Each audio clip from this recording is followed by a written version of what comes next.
I just can tell the dogs are gonna be so annoying while I'm doing this. I can just tell.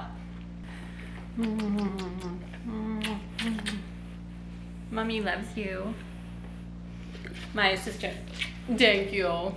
Hello. Welcome back, or welcome if you're new here. If you are new here, hi, my name is Carrie. I am a TV host and I live in Kansas City, Missouri. The time has come for me to recap all the books I read in fall. A couple of months ago, hello, sir. Hello, sir. A couple of months ago, I did my summer reading recap, and I will leave a link to that up in the cards up here. I will also leave a link down below so you can go back and watch that if you want. But now we are turning our attention to the fall.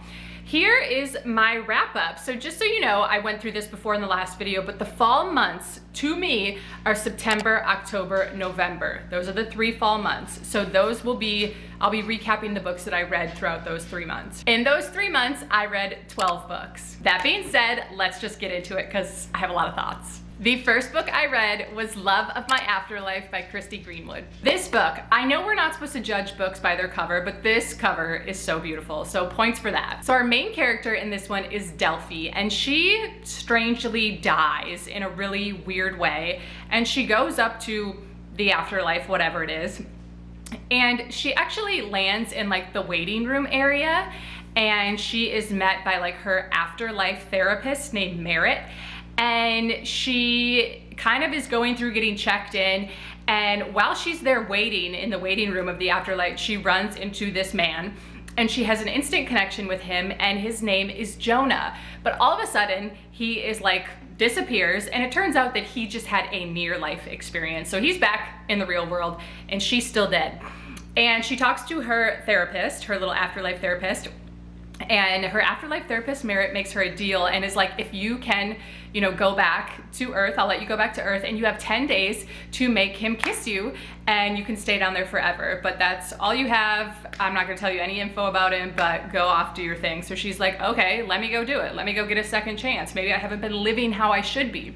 So she goes back down to Earth, and she is on this quest to find this man. All she knows is his name is Jonah and he lives in London, and the plot kind of, you know, goes from there. I loved this book, truly. I went into it not expecting much because I really use romance books as like palate cleansers in between heavier reads.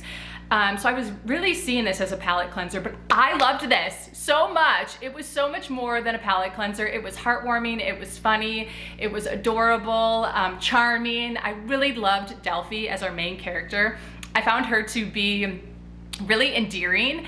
She was lovable, definitely flawed, that's for sure, but I was also rooting for her, which is such an important part in books like this. It really caught me by surprise how much I loved this one. I ended up giving it 5 stars, and I really think when I do my recap for the end of the year, this is gonna be one that I go back to, because even after I've read it, I'm still thinking about it and still just remembering how much I enjoyed reading this story. All right, the next book I read is called Hidden Potential: The Science Behind Achieving Greater Things by Adam Grant. So Adam Grant has written a couple of books, and the one that I think of the most is called Think Again. I know that one was pretty popular in like 2021. I never read it, but I have heard good things about his work, and I saw this on my shelf at my library, and I just decided to pick it up and give it a try. So this book reminded me a lot of Atomic Habits, which I enjoyed. It's kind of one of those classics now. I have it on my shelf up there, and it really reminded me of that, because at the end of the day, the science behind achieving greater things, as the book says, comes down to your habits and the little things that you do. So he talks some about some people who have been very successful. He talks about athletes, politicians, people who have invented things, you know, the Steve Jobs, the Elons, all those other people. And, you know, he really talks about how they fall in love with the process, and that they do these little things day after day after day, and that they gradually turn into big things. So that was one of the big takeaways I got from this book, which isn't groundbreaking. Like, I knew that from the get-go. I think everyone knows that. But I did find his research and his writing to be engaging and interesting to listen to. There was a couple, at least one chapter, maybe 2 or 3 chapters towards the end, where he talked about how to help children achieve greater things. And to be honest with you, I'm not a parent and I'm not that interested in children development, so I skipped those chapters because it talked a lot about kids in school. I do think if you're a parent, you would find that really interesting, but child development isn't super interesting to me. So I really just skimmed those and pretty much skipped over those. But it was interesting to see that he also incorporated that into his research and what he was talking about. I ended up giving this book 3 stars. At the end of the day, it was nothing new or nothing groundbreaking that I hadn't already read before, but I did enjoy myself while I was reading it. The next book I read is called A Novel Love Story by Ashlet Poston. This is my first Ashlet Poston book, and what I really need to do is go back and read The 7-Year Slip and The Dead Romantics, because those are books of hers that I know people absolutely love. And I know from BookTube and Book Talk and all these other places that all of her books have some sort of magical realism in them. I have to say, this is also another book that just has a chef's kiss, beautiful cover. So our main character in this is Eileen, and she is supposed to be going with a group of friends, their book club, on like a getaway. And all of a sudden everyone cancels on her, and she is kind of upset, but she doesn't want to be upset, but she is. And she's like, well, screw it, I'm gonna go anyways. So she takes off driving for this book club, you know, meeting, and ends up driving. And all of a sudden she realizes that she has driven herself or found herself somehow in the plot of one of her favorite romance books. Again, I really love a unique storyline, and this one was definitely unique, but I have to say it just didn't hit as well for me. I did not find Eileen as endearing as I think she could have been. I didn't hate her, but there were times when I was annoyed with her. I also felt like there could have been more context in this book. For example, Eileen was talking about being in this town, which was so cool for her. She's like, I'm in this town, these are all these characters I've read about and loved. And she was like talking about the characters like she knew them, because she did from reading the books, but we, the reader, didn't know those characters. So she was talking about this one couple that got together, and she's like, oh my God, I remember their story from this book. And it's like, okay, but none of us know those people. Like, so she was kind of fangirling over those people and kind of, you know, saying things about their relationship. And it's like, okay, well, we need more context as the reader. Otherwise, we don't know any of that. It was just like leaving us kind of hanging. I felt like she was referencing people that like we didn't know, the reader didn't know. So some of that was confusing to me and just like kind of annoying, like feeling like you're on the outside of an inside joke kind of thing. I didn't hate this book. It really passed the time just fine, but I did feel like there was just missing pieces to it, and it wasn't something that I was like dying to get back to reading. Like, it was just like fine. The next book I read is called Margo's Got Money Troubles by Rufi Thorpe. Rufi Thorpe is an automatic buy for me. I love her books. I love her writing. She brings characters to life with the most ease. I don't know, in her other books that I've read, The Knockout Queen, The Girls from Corona Del Mar, both 5-star reads for me. Like, she just has a way. You know, there's just some writers, like, you click with their writing. That is Rufi Thorpe for me. And this book was really no different. Our main character is Margo, and she is taking classes at like a college, and she ends up sleeping with her professor and getting pregnant, and then ends up having the baby and realizing that she is in for more than she bargained for. I think she's like 19 when she has the baby, and this man like has a whole separate family and kids, and like he's a schmuck and isn't, you know, wanting to do anything about it. And so she has to find a way to make things work, and she starts an OnlyFans account and starts making money off that, and it kind of evolves from there, and we see her come of age as a woman, but we also see like her relationship with her parents evolve a lot. She had a pretty tumultuous relationship with her dad, and I loved getting to see that. I loved her dad as a secondary character, was really great. And this book in general was just, again, a really unique plot line, honestly. Like, I had never thought of something like this, but it was really interesting. The other thing I really admire about Rufi Thorpe's books is that she like does a lot with not a lot of pages. Like, none of her books are super long, and she like gets the job done concisely, and I so value that as a reader. This book was absolutely incredible. Really recommend it. I saw this book pop up a lot as a book club pick, and I do think it would make a really good book club pick, because I think it would bring up a lot of questions and a lot of good conversations would come of it. So 5 out of 5 stars. She's an auto buy for me. She never misses, and I don't know how she does it, but she's an author that, like, she's my type of author. The next book I read is called All Fours by Miranda July. Truly, I don't even know where to start with this book. I really don't. I'm gonna be honest with you, I DNF'd this book at 97 pages because this was the weirdest book I have read in a really, really long time. And I know that this was popping up as a book club pick for some people, and some people really liked it. And there were some people like me that were just like, this is so freaking weird. So that's all I've seen. I have not seen anyone like give this book 3 stars. I've seen either people give it 5 stars or people give it 1 star. And I'm here to tell you that I am in the 1 star. Our main character, I don't even remember her name, honestly, but our main character sets out to go on a road trip because she needs some time off of her life. She's like an artist, and she's taking this road trip. She wants some time away from her husband and her life and her kid. And instead of going on the road trip, or right after she leaves, she pulls off the road like 20 minutes from her house and just stays in this little town and starts living in this hotel and like doing weird stuff. Like just that, at one point she pays like $20,000 to have someone remodel the hotel room she's staying in. Like just weird. I could not. I just couldn't. I tried really hard. I don't DNF books like easily. I really don't, because for me, I am picky about the books that I read. So if I pick it up, it's because I am going there with intention. But I could not get myself to give one shred of a shit about this woman and all the crazy things she was doing. I have heard that this is sparking some conversation, some good conversation about middle-aged women and the changes that they go through and how they start to see themselves and how society starts to see them.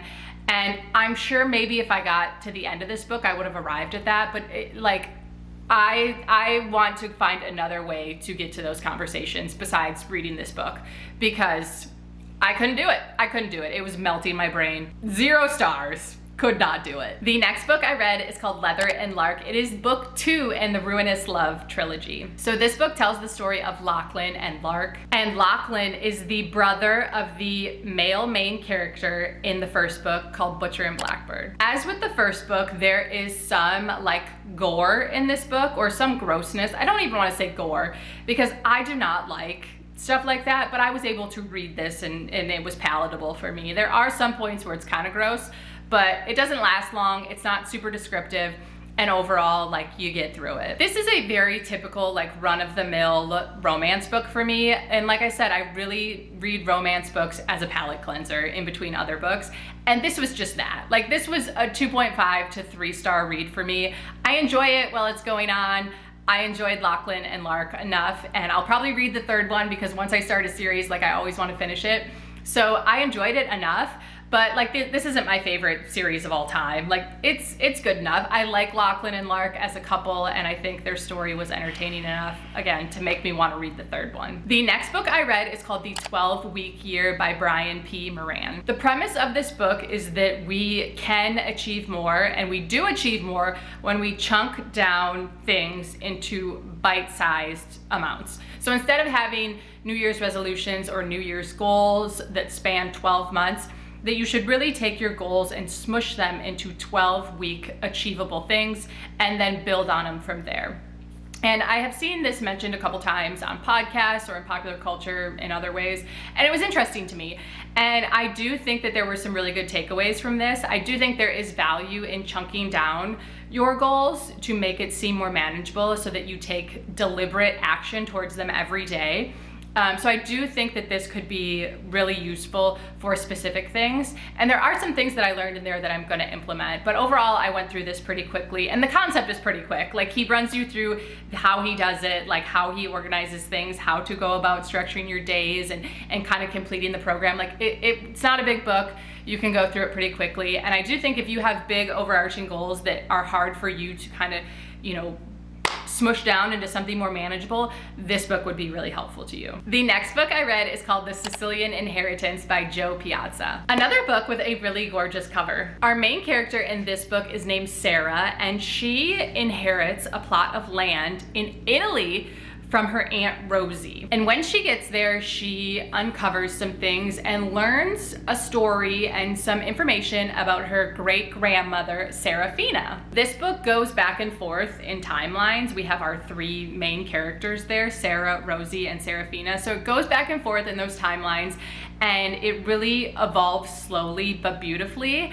And this book really surprised me. I really enjoyed my time reading it. It was kind of like an escapism thing. Like, I could picture the Italy scene and everything that they were talking about. And at the end of the day, the takeaway that I got from this book is really about female bonds. And I found that to be really beautiful and really special.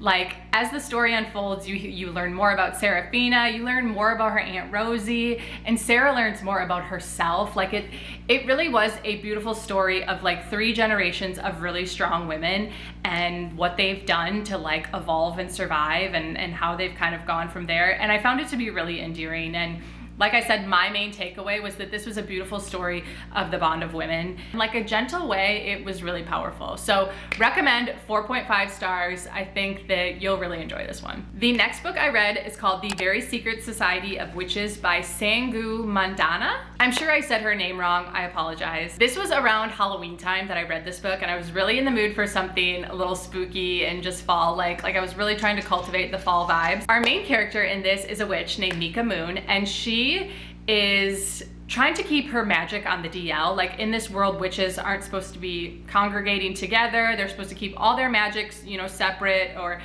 keep it on the DL.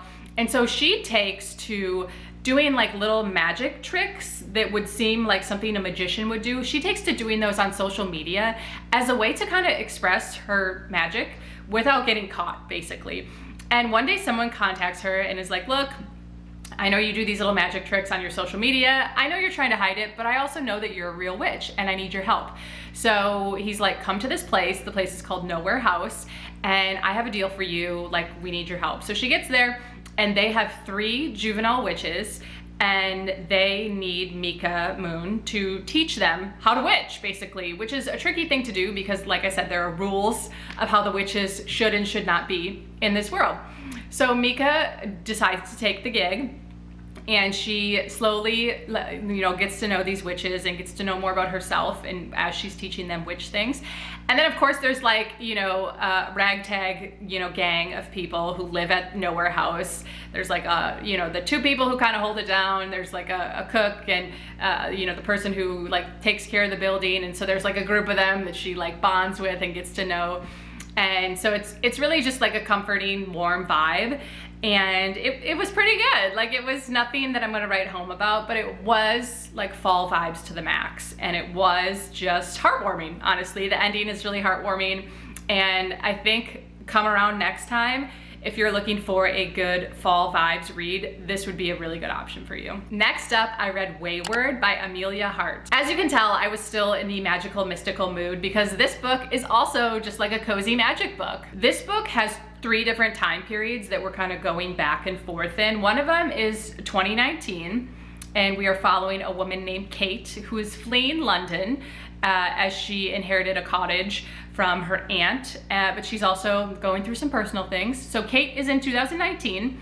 Then we have 1942 as World War II is going on. Our character we're following there is Violet. She is trapped in her family's grand crumbling estate. She is also going through some changes, some things in her personal life.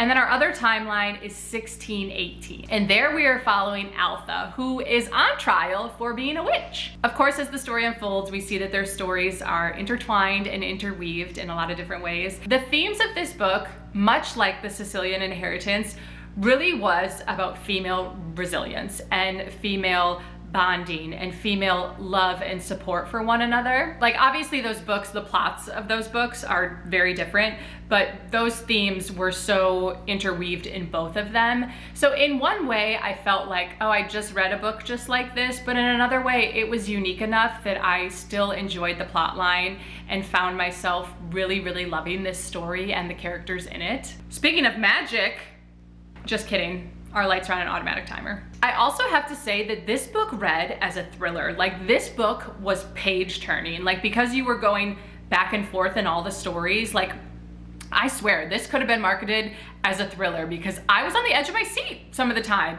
But at the end of the day, I really, really enjoyed this. 4 stars for this one. Again, just a really good book. Like, I finished it being like, ugh, it's up to the women. It is up to the women. And that's a really good way to end a book feeling, in my opinion. The next book I read is called The God of the Woods by Liz Moore. This book is about our main character, Barbara, who is from a well-to-do family who owns a ton of land and a bank and all sorts of stuff in the Adirondacks. One of the things that they own is a summer camp. Barbara is 12, I believe, at the time in this book, and she decides that she is finally gonna go to the summer camp. She had never gone before.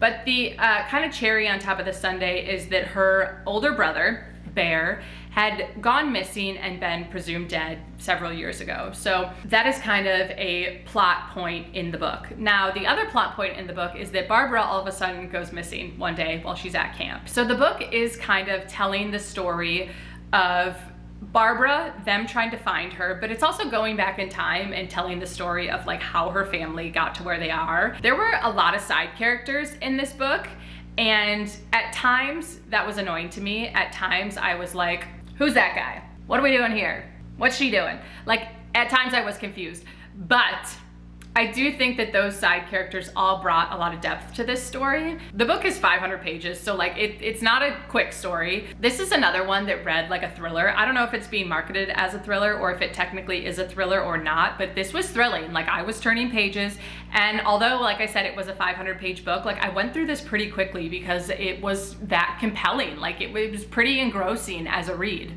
I still don't know where I land on this one. Probably somewhere between 4.5. It might be a 5-star read.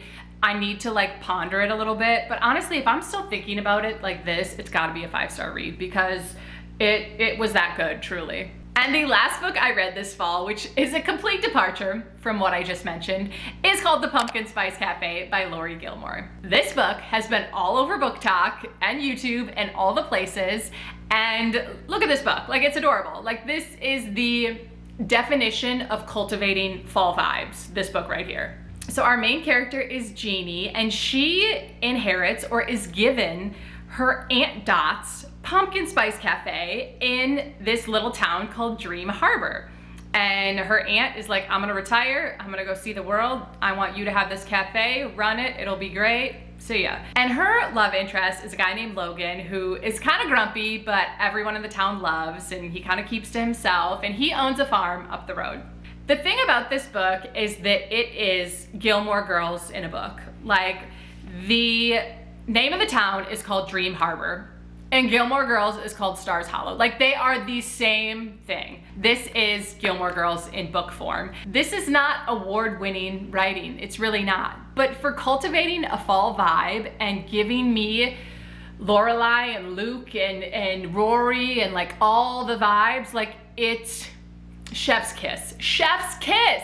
I loved this book for what it was, and I'm not gonna fight that feeling. And the good news is that this is a series. There are 2 other books that are out right now, which is the Cinnamon Bun Bookstore and the Christmas Tree Farm thing. I don't know, there's a Christmas tree book also that I'm gonna try and read here in the next couple days, because obviously it's Christmas season.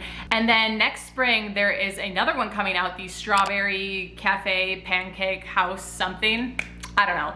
I like knowing that I have a cozy little town to go back to in the book world, and I'm gonna be able to read about all these other people. So I'm looking forward to that. I did read the Cinnamon Bun Bookstore already, but that will be in my winter recap. So you'll have to come back for my thoughts on that. But this one, bravo, bravo. All right, I am losing the sunlight. The sun is going down. So I think it's time for us to end this episode.